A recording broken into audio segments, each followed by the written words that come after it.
Hello friend, আজকের Excel শিটে আমি অটোমেটেড অ্যাটেন্ডেন্স শিট বানাতে চলেছি। এখন আমাদের দেখার বিষয় এটা অটোমেটেড শিট অটোমেটিক্যালি কীভাবে চেঞ্জ হয় সেটা আমরা দেখব।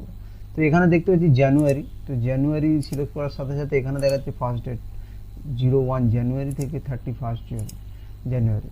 তো এরপরে 0124 থেকে আমাদের 31 পর্যন্ত জানুয়ারি হচ্ছে 31 ডে, এবং তার নিচে দেওয়া রয়েছে ডে, যেটা আমরা টেক্সট ফাংশন অ্যাপ্লাই করেছি সানডে, মানডে, টুইসডে। এবং এখানে আরেকটা জিনিস দেখো, সানডেতে সবই রেড কালার।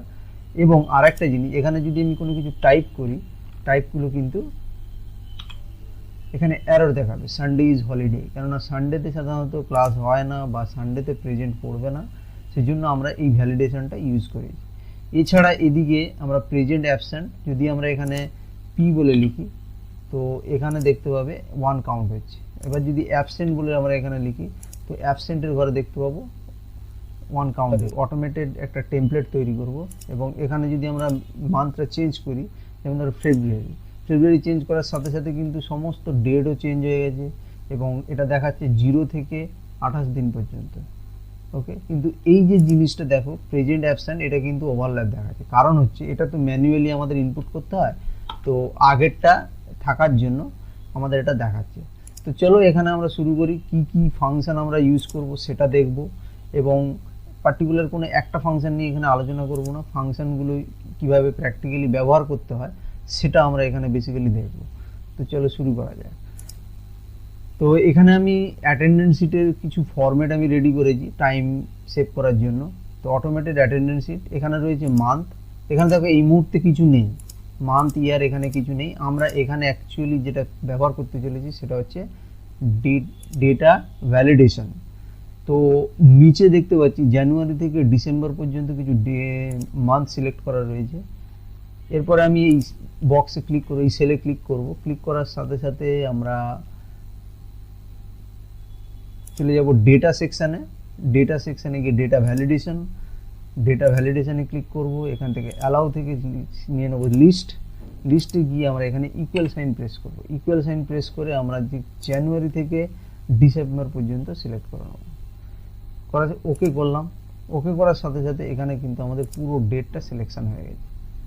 ওকে, তো এটাকে বলা হয় ড্রপ ডাউন লিস্ট। তো যারা ড্রপ ডাউন লিস্ট বা ডিপেন্ডেন্ট ড্রপ ডাউন লিস্ট দেখোনি, তারা কিন্তু উপরের আই বাটন থেকে অথবা ইউটিউবের ডেসক্রিপশন বক্সে পেয়ে যাবে, সেখান থেকে দেখে নিতে পারো ড্রপ ডাউন বক্স কীভাবে ক্রিয়েট করতে হয়। তো আমরা এখানেও দেখালাম যে ডেটা ভ্যালিডেশনের মাধ্যমে কীভাবে ড্রপ ডাউন বক্স ক্রিয়েট করতে হয়। তো এখান থেকে আমরা সিলেক্টও করতে পারবো। তো জানুয়ারি সিলেক্ট করলাম। এরপরে ইয়ার সেকশানে যাব, ইয়ারে গিয়ে আবার যাব ডেটা ভ্যালিডেশন যাব লিস্ট, এবং এখানে গিয়ে আমরা ম্যানুয়ালি টাইপ করব 2022, 2023, 2024, 2025। আরও নেওয়া যেতে পারে, বাট আমি 4টে নিয়ে দেখাচ্ছি। ওকে করলাম। ওকে করলে এখানেও কিন্তু আমাদের কি সিলেকশন হলো, কি আপডেট হলো, এখানে কিন্তু ইয়ারটা আপডেট হলো। ইয়ারটা আপডেট হওয়ার সাথে সাথে এখানে আমরা ইয়ারটা সিলেক্ট করে নিই 2022, একটু বাড়াতে হবে। এরপরে স্টার্ট ডেট বলতে এই জানুয়ারি মাসের প্রথম দিন থেকে শুরু হবে, এবং যেমন জানুয়ারি যদি আমি এক্সাম্পল হিসাবে ধরি, স্টার্ট ডেট হবে 1 জানুয়ারি এবং এন্ড ডেট হবে 31, মানে 31 জানুয়ারি। তো সেটা আমরা কিভাবে করব, এখানে আমরা যে ফর্মুলাটা ইউজ করতে যাচ্ছি সেটা হচ্ছে date value equal DAT, date value বলে এখানে আমরা ট্যাব দেব। ট্যাব দেওয়ার পর ডেট টেক্সট বলে, ডেট টেক্সটে আমরা কি লিখব, ইনভার্টেড কমার মধ্যে 1 দিয়ে অ্যাম্পারস্যান্ড সিলেক্ট করে এখান থেকে আমরা সিলেক্ট করব জানুয়ারি। আবার জানুয়ারি বলতে জানুয়ারির যে সেলটা সেটাকে আমরা সিলেক্ট করব, অ্যাম্পারস্যান্ড দিয়ে আবার আমরা ইয়ারের যে সেলটা রয়েছে সেটাকে সিলেক্ট করব। সেটাকে সিলেক্ট করার পর ওকে করে দেবো, এন্টার দিয়ে দেবো। এখানে দেখতে পাবো একটা নাম্বার চলে এসেছে। এই নাম্বারটা আমাকে অ্যাকচুয়ালি কনভার্ট করতে হবে ডেটে। এখানে গিয়ে আমি শর্ট ডেট আগে করব, এখানে শর্ট ডেট গেলাম। শর্ট ডেট করার পর এখানে ক্লিক করে আমরা যাব কাস্টমে গিয়ে আমরা যেটা চাইছি, তাহলে ফার্স্ট জানুয়ারিটা আমার আসবে। তাহলে ফার্স্ট ডে বলতে এবং হাইফেন দিয়ে মান্থ এম দিয়ে যদি আমরা ওকে করে দিই, এখন দেখো 1 জানুয়ারি দেখাচ্ছে। এটাকে আমরা একটু বড় করে দেবো। 1 জানুয়ারি দেখাচ্ছে। টু এন্ড ডেটের জন্য আমরা যে ফর্মুলাটা ব্যবহার করব সেটা হচ্ছে ইও মান্থ। চলে এসেছে। ইও মান্থ হচ্ছে স্টার্ট ডেটের ওখানে আমরা ক্লিক করব। ক্লিক করে এখানে কি করব আমরা 0 ব্র্যাকেট ক্লোজ 1। তো এখানেও সেই দেখো একটা নাম্বার এসছে। এবারে আমরা চলে যাব এখানে কি শর্ট ডেট সিলেক্ট করব। নাম্বারের এখান থেকে আমরা কাস্টম সিলেকশন করব। কাস্টম সিলেকশন করে এখানে টাইপ করব ডিডি এম। তো দেখো এখানে 31 জানুয়ারি অর্থাৎ 31 জানুয়ারি চলে এসেছে।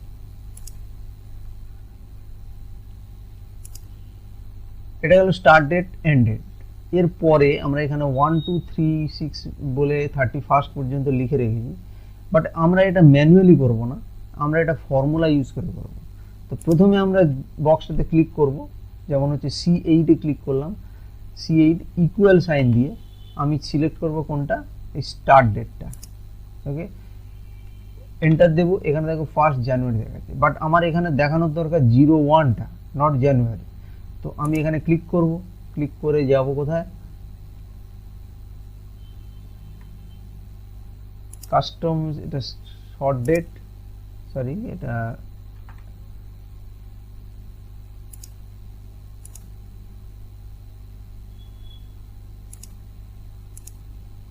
তো কাস্টমে গিয়ে এখানে শুধু আমরা প্রেস করব ডিডি, অর্থাৎ শুধুমাত্র 01 চলে আসবে। ওকে, এরপরে যেটা আমরা করব সেটা করব কিন্তু ইফ স্টেটমেন্ট ব্যবহার করব, মানে ইফ ফর্মুলা এই জন্য ব্যবহার করব, এই 012 যদি 02 এরকম ভাবেও লিখে যদি ধরো আমি এটা দেখাতে চাইছি 02 যদি আমি লিখি এখানে, এবং এটাকে যদি আমি ড্র্যাগ করি, এটাও কিন্তু ইনক্রিমেন্ট হবে। এটা যে ইনক্রিমেন্ট হবে না তা নয়, কিন্তু ডাইনামিক্যালি ইনক্রিমেন্ট হবে না। কারণ হচ্ছে এখানে যেমন আমরা একটা সিরিয়াল নাম্বার চুজ করেছি, সিরিয়াল নাম্বার চুজ করলেও ডাইনামিক্যালি চেঞ্জ, যখন আমি জানুয়ারি থেকে ফেব্রুয়ারিতে যাব তখন কিন্তু এগুলো চেঞ্জ হবে না। তার জন্য আমরা কি করব, এখানে ইফ ফর্মুলা ব্যবহার করব। ইফ ফর্মুলার জন্য এখানে আমরা টাইপ করব ইকুয়াল ইফ ব্র্যাকেট, এরপরে আমরা টাইপ করব কোনটা, এই যে ফার্স্ট যে বক্সটা রয়েছে এটাকে সেট করব, এটাকে করে less than, less than and ডেটটাকে সিলেক্ট করব, কমা দেব, দিয়ে আমরা এই যে C8 যে সেকশন C8 যেটা রয়েছে এখানে আবার ক্লিক করব। ক্লিক করে প্লাস সাইন দেব, প্লাস সাইন দিয়ে কমা দিয়ে double inverted comma close, enter দেব। দেখো একটা নাম্বার চলে এসেছে। নাম্বারটাতে গিয়ে আমার কি করতে হবে, প্রথমে শর্ট ডেটে যাব। শর্ট ডেটে গিয়ে নাম্বারের ঘরে গিয়ে কাস্টম সিলেকশন করব এবং এখানে ডিডি বলে টাইপ করব, 02 চলে এসেছে। এবার 02 যখনই চলে এসেছে এটাকে আমরা ধরে ড্র্যাগ করব কত দূর, 31 পর্যন্ত। সরি, এখানে আমরা এই ফর্মুলাটাতে গিয়ে আমরা F4 প্রেস করব, একটা লক করে দিলাম।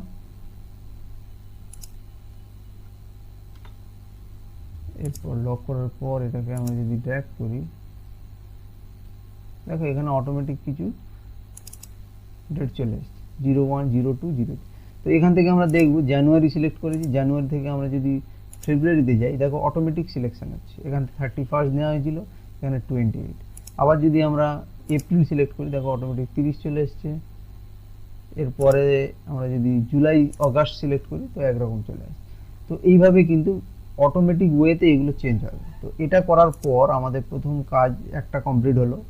এরপরে ওকে, এরপরে আমরা যে নিচে দেব সানডে, মানডে, টুইসডে, এগুলো আমরা সেট করব। তো সেট করার জন্য আমরা টেক্সট অ্যাপ্লাই করব, TEXT টেক্সট। ভ্যালু কোনটা, আমাদের এই উপরে যেটা নেওয়া হয়েছে এটাই আমাদের ভ্যালু, দিয়ে কমা দিয়ে এখানে আমরা ডাবল ইনভার্টেড কমা দিয়ে কি করব, এখানে ডি 3টে নেব। 3টে দেওয়া মানে হচ্ছে আমাদের সানডে, মানডে এরকমভাবে চলে আসবে। ব্র্যাকেট ক্লোজ, এন্টার, দেখো মানডে চলে এসেছে। তো মানডে থেকে ধরি আমরা যদি আমরা এভাবে ব্র্যাক করি তাহলে 31 পর্যন্ত কি চলে আসবে, দেখো টুইসডে থার্সডে সবই চলে Sunday Monday Wednesday Thursday Friday Saturday Sunday Monday Tuesday. তো এভাবে কিন্তু আমাদের ডেগুলো আমরা সিলেক্ট করলাম। এরপরে এগুলোকে আমাদের কি করব, একটু ডিজাইন করব, সেটা হচ্ছে অ্যালাইনটা আমরা জাস্ট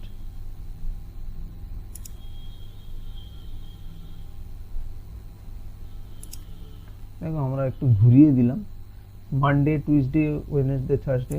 তো এটা কালার দেব, কালারটা হচ্ছে এরকম আছে, এটা তো ফন্ট কালার হচ্ছে, সিলেক্ট করলাম, ব্যাকগ্রাউন্ড কালার হচ্ছে গ্রিন। ওকে, আচ্ছা এরপরে যেগুলো করব মান্থ ইয়ার হলো স্টার্ট ডেট এন্ড ডেট, এবং এখানে 01-এ মানডে, 02-তে টুইসডে। এটা যদি আমরা আগস্টের থেকে সেপ্টেম্বরে যাই অটোমেটিক কিন্তু এগুলো চেঞ্জ হবে। এখন যে কাজটা করব সেটা হচ্ছে এই সানডে পার্টটাকে আমরা এই বরাবর যদি সানডে ধরি, সানডেতে আমাদের সবসময় রেড সিগন্যাল দেখাবে, অর্থাৎ সানডে ছুটি থাকে তার জন্য রেড সিগন্যাল দেখাবে। তো রেড সিগন্যাল দেখানোর আগে সানডেতে আমাদের যেহেতু ছুটি থাকে তার জন্য কি হয়, এটা ব্ল্যাঙ্ক রাখতে হবে। এটাতে যদি কেউ কিছু ইনপুট করে তো তার জন্য একটা ওয়ার্নিং বা এরর শো করবে। তার জন্য সেটা কিভাবে করব, সেটার জন্য আমরা এখানে যাব, গিয়ে ডেটা ভ্যালিডেশন, সরি এটাকে আমরা এখান থেকে সিলেক্ট করে নিই, একটু সিলেক্ট করলাম, তারপর হচ্ছে ডেটা ভ্যালিডেশন লিস্ট। এরপর আমরা এই থার্সডেতে ক্লিক করব, ইকুয়াল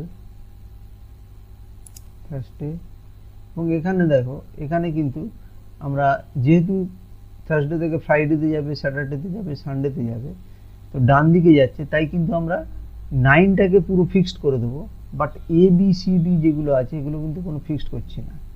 তো তার জন্য এটা লিখলাম ইকুয়াল নট ইকুয়াল ACN। ওকে, আর সিটা যেহেতু ফিক্সড করি, 9টা ফিক্সড করে দেবো, তো সিটা আমরা এখান থেকে তুলে দেবো। হয়ে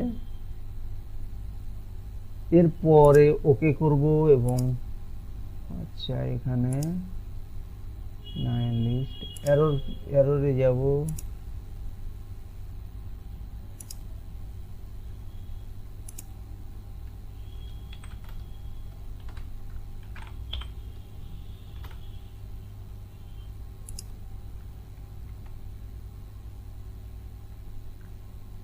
ওকে list source must be delimited list reference single row or column। এটা এরর দেখাচ্ছে লিস্টে, আচ্ছা লিস্ট না সরি, এখানে কাস্টমে যাব, কাস্টমে গিয়ে আমরা করব কি ওকে দেওয়ার সাথে সাথে আমরা যদি সানডেতে ঘরে আমরা কোনো কিছু প্রিন্ট করি, তো এখন দেখো এখানে value entered is not valid, retry. তো এটা আমাদের এখান থেকে ইনপুট করতে পারবো না। তো তার জন্য আমরা আরেকটা কাজ করব, এখানে পরিষ্কার বোঝা গেল না, সানডেতে যাব, ডেটা ভ্যালিডেশন, দি এরর এলার্টে এখানে দিয়ে দেবো invalid data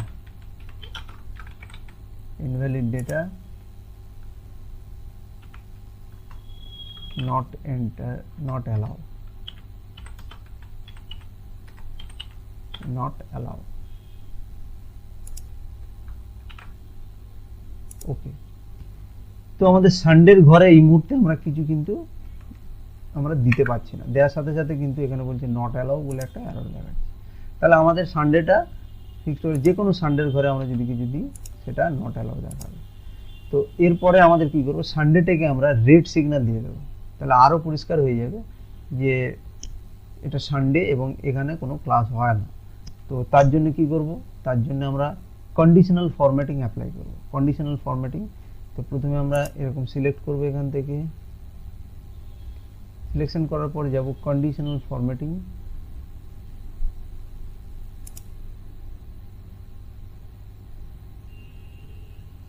home, conditional formatting, new রুলে গিয়ে which cell to format equal এখানে যে প্রথম সেলটা আছে এটাকে আমরা সিলেক্ট করলাম, সিলেক্ট করে F4 প্রেস করব, F4 করে 9টাকে ফিক্সড করে দিলাম, ইকুয়াল সানডে। সানডে লেখার পর এখানে ফরম্যাট দেওয়া রয়েছে, ফরম্যাটটা হচ্ছে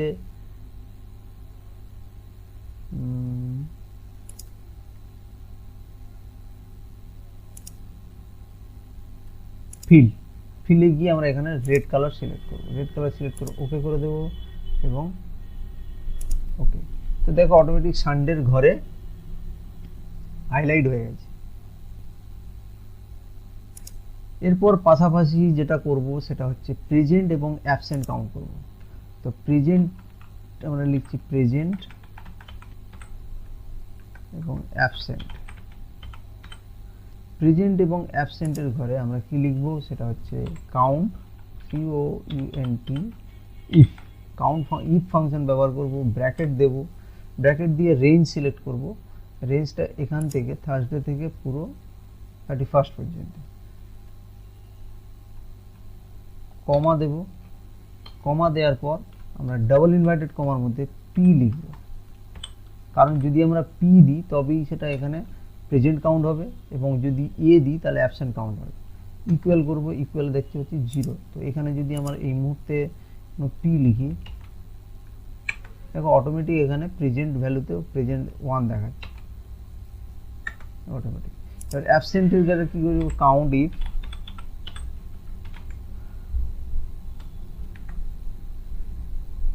একই সিলেক্ট করব, রেঞ্জ,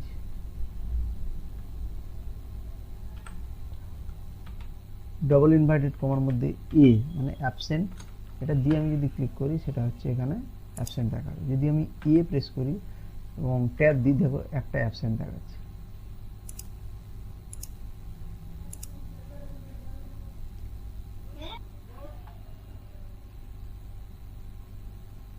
এটাকে একটু বাড়িয়ে দেবো প্রেজেন্ট অ্যাবসেন্ট ঘরটা। তো আমাদের মোটামুটি কমপ্লিট। এটাই হচ্ছে অ্যাটেন্ডেন্স শিট, এবং অটোমেটিক ওয়েতে অ্যাটেন্ডেন্স পাওয়া যাবে। শুধুমাত্র ম্যানুয়ালিতে আমাদের গিয়ে এখানে টাইপ করতে হবে কবে অ্যাটেন্ডেন্স, কবে কি অ্যাটেন্ডেন্স ছিল সেটা আমাদের টাইপ করতে হবে।